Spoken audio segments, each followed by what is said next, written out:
नमस्कार आप सभी को बहुत बहुत स्वागत है आप सभी का चैनल संकल्प एकेडमी पर।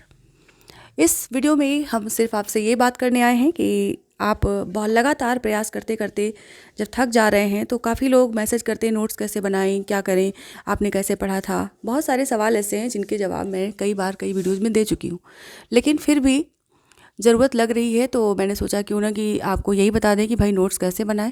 तो नोट्स के लिए जैसे मेरे पास ये बहुत सारी बुक्स रखी हुई हैं, ठीक है, आपको दिख रही होंगी ये सारी बुक्स जो है रखी हैं।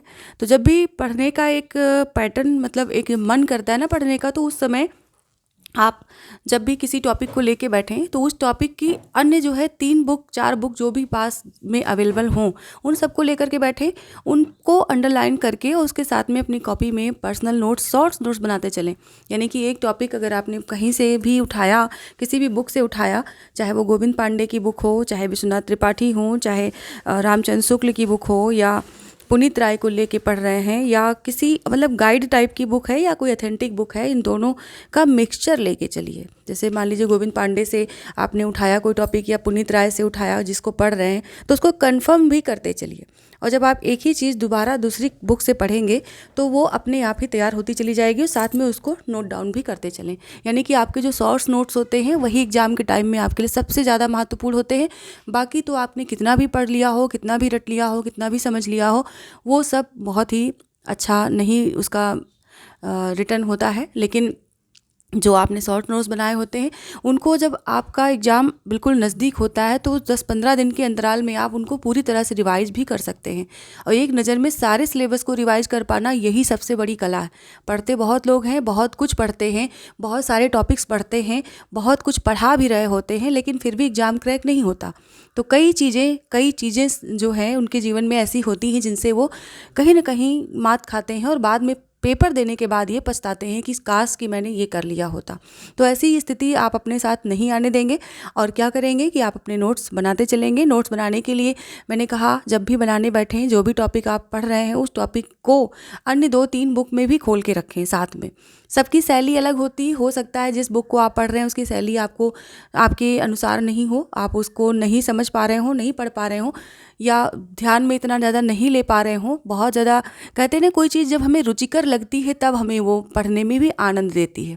और कंपटीशन के लिए पढ़ना कोई सज़ा नहीं है, उसको भी आनंद से ही पढ़ना चाहिए। सज़ा समझ के पढ़ेंगे तो फिर हो गया बंटाधार वैसे ये शब्द नहीं करना चाहिए मुझे, लेकिन फिर भी बोलना पड़ रहा है।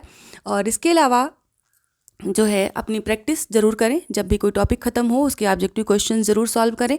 और उन ऑब्जेक्टिव क्वेश्चन को सॉल्व करने के साथ साथ आप उनकी जो है आंसर सीट पे मत जाइए कि आंसर सीट में कौन सा आंसर इसमें ABCD या 1 2 3 4 में से कौन सा टिक दिया है, इसको मत देखिए। बस आप क्या देखेंगे कि जो आपने आंसर किया है क्या वो जो आपने थ्योरी पढ़ी थी उसमें से मैच कर रहा है या नहीं कर रहा है। अगर थ्योरी में नहीं मिल रहा है तो उसको आप तुरंत गूगल कर लीजिए या किसी ऐसे ग्रुप में जुड़ जाइए जिस ग्रुप में हिंदी के ही या आपके सब्जेक्ट के ही कई सारे लोग जो कम्पिटिटिव तैयारी कर रहे हों उनके साथ शेयर करिए। इससे क्या होता है कि कोई ना कोई तो आपका रिस्पांस देगा, आपका आंसर कर देगा। तो इससे आपको एक जो भी क्वेश्चन में डाउट होगा जिस भी आंसर में, वो बिल्कुल कंफर्म और क्लियर होता चला जाएगा। तो ये रणनीति अपनाइए और साथ में अपने जो है अगले टॉपिक को पढ़ने के बाद पुराने वाले का रिवीजन करना ना भूलें। यानी कि जैसे हम कहते हैं एक साइकोलॉजी होती है कि जब हम कोई चीज़ पढ़ते हैं तो उसको पढ़ने के बाद अगर हम उसको 10 दिन में 12 दिन में उसको एक बार फिर से एक बार सरसरी नज़र से देख लेते हैं तो हमारे माइंड में वो ज़्यादा टाइम तक टिकता है, या कह सकते हैं स्थायी रूप से रह जाता है। तो ऐसी ही टेक्निक आप अपनाएं। बहुत कुछ पढ़ लेना ही बहुत बड़ी कला नहीं होती है। बहुत कुछ ना पढ़ करके भी स्मार्ट तरीके से पढ़ लेना और एग्ज़ाम को क्रैक कर लेना ये बड़ी कला होती है। तो कंपटीशन के लिए तो अथाह सागर है हिंदी साहित्य, और उसमें छांटना कि मुझे क्या पढ़ना है क्या नहीं पढ़ना है, यही सबसे बड़ा जो है एक तरह से चैलेंज है। और इस चैलेंज को जो भी कोई स्वीकार लेता है या अपने अग्रणियों से कुछ सुझाव ले लेता है या कहीं से भी जहाँ से भी उसको मोटिवेशन मिलता हो, जहाँ से भी उसको सही गाइडेंस मिलता हो, वहाँ से जा कर के अगर वो अपनी एक सही रणनीति बनाता है और पढ़ाई करता है तो ज़रूर सक्सेस मिलती है उसको। तो अभी के लिए इतना ही। आप सभी लोग बने रहें। वैसे मैंने ये जो वीडियो अभी डाली है इसका उद्देश्य तो आपको ये बताना भी था और साथ में ये भी बताना था कि नोट्स बनाना है। तो मैं इस समय अपने चैनल पर नोट्स बनवा रही हूँ, यानी कि जैसे आप यूजीसी नेट की तैयारी कर रहे हैं तो अभी नेट को ही टारगेट कर रही हूँ, क्योंकि टीजीटी पीजीटी परीक्षा की कोई डेट अभी संभावित दिख नहीं रही है।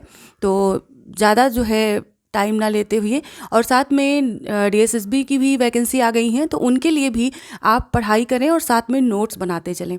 तो अगर नोट्स बनाने में कोई प्रॉब्लम हो रही है तो मैं अपने चैनल पर आपको डेली जो है एक वीडियो प्रोवाइड करवा रही हूँ। लाइव नहीं कर पा रही हूँ लेकिन वीडियो प्रोवाइड करवा रही हूँ। तो उसमें से आप जो भी कंटेंट मैं स्क्रीन पर दे रही हूँ उसे आप अपने कॉपी में नोट कर सकते हैं और वहाँ से एक ऑथेंटिक नोट्स आप तैयार कर सकते हैं जिसमें कोई डाउट ना हो। इस तरह की तैयारी करिए और जुड़िए। साथ में वीडियो अच्छी लगे तो लाइक शेयर ज़रूर करें। चैनल पर नए हैं तो सब्सक्राइब भी करें और साथ में अपने कमेंट, अपने सुझाव, अपनी राय हम तक ज़रूर पहुँचाएं। धन्यवाद।